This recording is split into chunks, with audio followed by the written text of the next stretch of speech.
Hi guys! Welcome to our channel, Pinay Mom's Vlogs. On this episode, we'll share with you po our experience visiting Copenhagen in Denmark during this spring break. There was so much to do and so many things to see, but for a 4-day holiday, we had to pick and choose our battles. So if you're interested po to know more about our holiday in Copenhagen, then please stay tuned. We began our tour at the Copenhagen airport, which is one of the oldest in Europe, dating back to the 1920s. We flew first thing in the morning, and because we traveled light, we just actually used backpacks on. We did not bring any luggage po at this time. So because we traveled light, we didn't have to go to the luggage counter.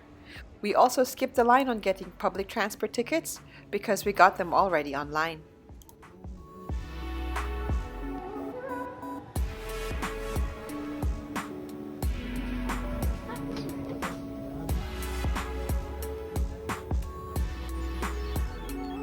We thought to start our adventure right away and headed to the city center at the main shopping street called Strøget. Well, actually it reads Strøget, but I went to look it up and learned that it's pronounced Strøget. Strøget is one of Europe's longest pedestrian streets. It's a shopping paradise that apparently stretches over 1.1 kilometers. It's famous for its mixture of high-end brands like Gucci, Prada, and others. And then you also have the local shops. So it has something for everyone.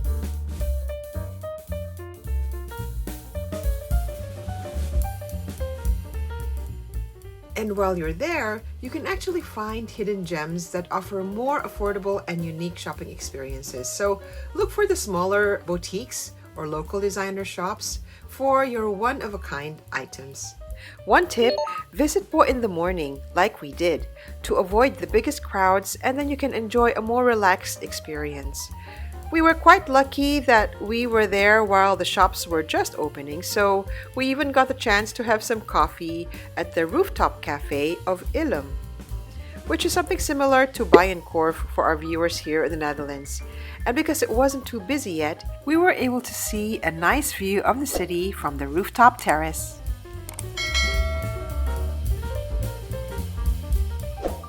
We purchased a Copenhagen card, by the way, which allowed us a 4-day pass to enter museums and other attractions, as well as to use all the different types of public transport there in the city. So when we saw the Guinness Museum during our walk at the Strøget, we took advantage and checked it out since we've never been there ourselves. Our kids had a lot of fun, and so did we. We also quickly realized that Copenhagen can be quite expensive, and navigating a new city could be a little bit overwhelming, especially when we have young kids with us. But we found a way to explore affordably and effectively so that we don't miss out on the full experience and the chance to create some lifetime memories with the family.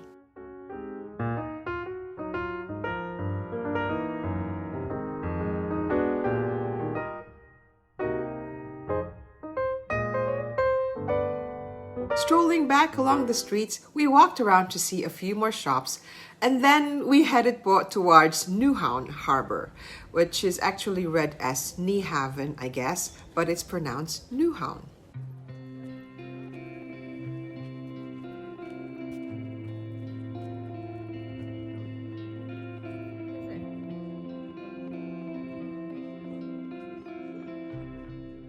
It's an iconic scenery of a waterfront lined with brightly colored 17th and 18th century houses, and it's been a bustling port since the 1970s. Did you know that Hans Christian Andersen, the author of The Little Mermaid, lived in 3 different houses in this area?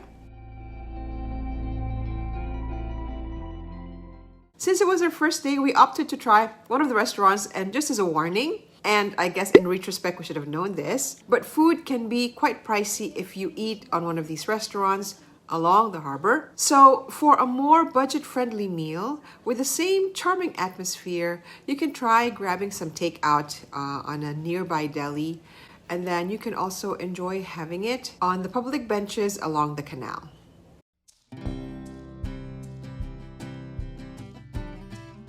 We decided to check in our hotel to drop off our things, and then we went back to the city center again to go on our canal tour. This tour was part of the tourist attractions that was available using your Copenhagen card. And we were quite happy that we took this one since it's our first time in the city. So we thought a canal tour is one of the best ways, or a fantastic way, to be able to see Copenhagen from a unique perspective, and this tour did not disappoint at all. We learned so much from our tour guide, Nina, and she was also quite funny. Our kids loved it. This turn is the true test of any good captain. Thankfully though, not only is Torsten exceptionally handsome, he's also pretty decent. And he turns, and the boat rotates. And rotates some more. We're nearly there now. Hold your breath, everyone.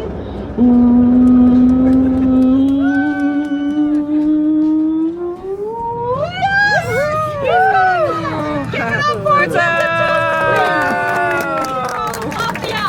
One tip, the best time for a canal tour is either early in the morning or later in the afternoon, when the light is softer and the waterways are also less crowded. What we did was we took the late afternoon one, so it wasn't very busy and we were able to choose our seating, so we were comfortably sitting at the front, and that allowed us to take great photos and great videos.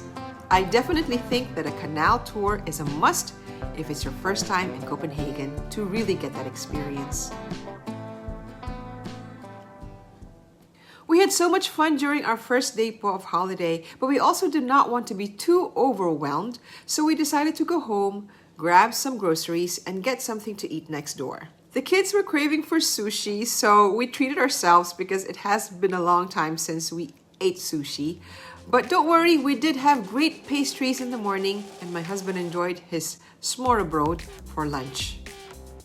We truly looked forward to day 2 of our adventure because I was also very curious about the cycling culture of the city, and what best way to compare but to first know about our cycling culture here in Amsterdam. And by watching this video on the top of your screen, I'll share with you my opinion on what are the similarities and differences between cycling in Copenhagen and cycling here in Amsterdam. As you know, we taught our kids how to cycle when they were still very young, and this film will tell you all about cycling in the Netherlands. So if you're interested, please check it out. And until our next video, we'll continue our series and talk about King's Garden, the changing of the guards in Amalienborg, and the theme park that inspired Walt Disney to create Disneyland. So see you on the next one.